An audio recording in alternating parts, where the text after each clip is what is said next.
मेरो नाम चाहिँ अब असल भारती, घर चाहिँ अब खाटाचक्र नगरपालिका, अब वार्ड नम्बर 11 बरातु। अहिले अब इको हिमाल संस्थाको अब पिजेस ग्रुपको सदस्य। खेतबारीमा जताततै फलफुलका बिरुवाहरू छन्, जताततै तरकारी नै तरकारी लाउनु भएको छ।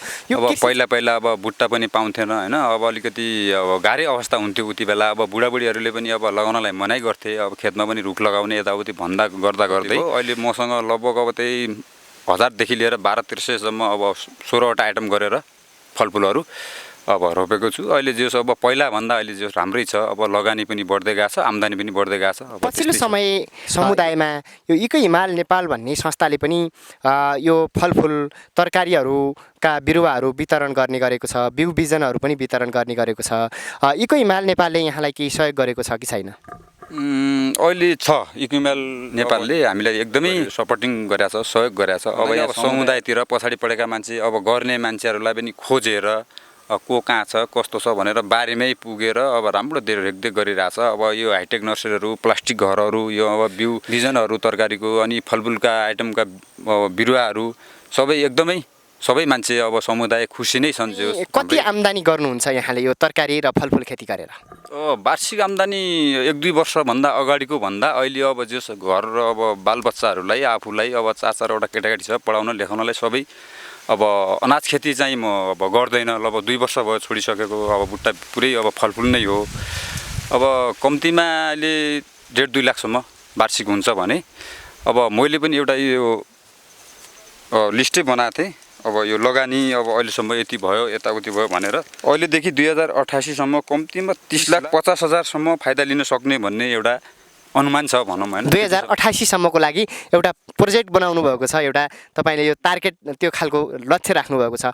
के गर्नुहुन्छ त्यसमा? तपाईको लक्ष्य चाहिँ कस्तो रहेको छ यो पनि थोरै जानकारी गराइदिनुहोस्। बिरुवाहरू अब मलाई समस्या भनेको अलिकति व्यवस्थापनमा हो, व्यवस्थापन गर्न बाँकी छ हैन। अब यो अब फलफुल अब 16 जातका फलफुलहरू छ मसँग सबै गरेर हैन। विशेष गरेर मैले ओखरलाई अलि बढी फलो गरिरहेको छु हैन। सबै अब आँपहरू, यो कागती, सुन्तला, लिचीहरू सबै अब फल्न सुरु भइसके।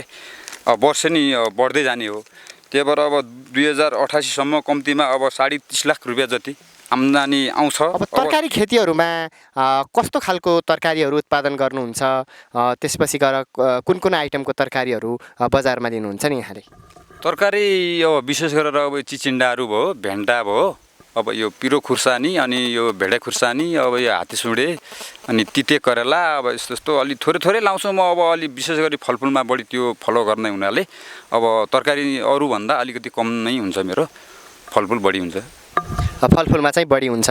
अब यो कसरी प्रेरित हुनुभयो यो कृषि क्षेत्रमा लाग्नुपर्छ भनेर? अहिलेको समयमा त सारा युवाहरू चाहिँ विदेशतिर गइरहेका छन्, नेपालमा केही गर्न सकिँदैन भन्ने छ। यो कृषि पेसामा यसरी लागेर तपाईले आफूलाई जीवन चलाउन सक्छु, मैले यसबाट फाइदा लिन सक्छु भनेर यहाँले कसरी आँट गर्नुभयो? यो क्षेत्रमा, कृषि क्षेत्रमा कसरी प्रवेश गर्नुभयो? यो 12 वर्ष अगाडि हाम्रो ठुलोबाले एउटा जुम्लाबाट ओखर लिएर लगाउनु भएको थियो। अब त्यो ओखर यो लगभग हाम्रो 11 नम्बरमै कतै पनि थिएन। अब त्यो ओखर फलिसकेपछि मैले आफैले झार्थेँ, म आफै अब यो बजारमा मार्केट गर्थेँ। अब एकपल्ट कम्तीमा 3000 देखि लिएर अब 4042 दानासम्म फल्थ्यो। अनि मैले अब सर्द रेट अब 7-6 देखि 10 रुपियाँसम्मको एउटा दानालाई पर्थ्यो। अब त्यति बेला मैले सोचेँ, त्यति बेला अहिलेको जस्तो बुट्टा पाइन्थेन।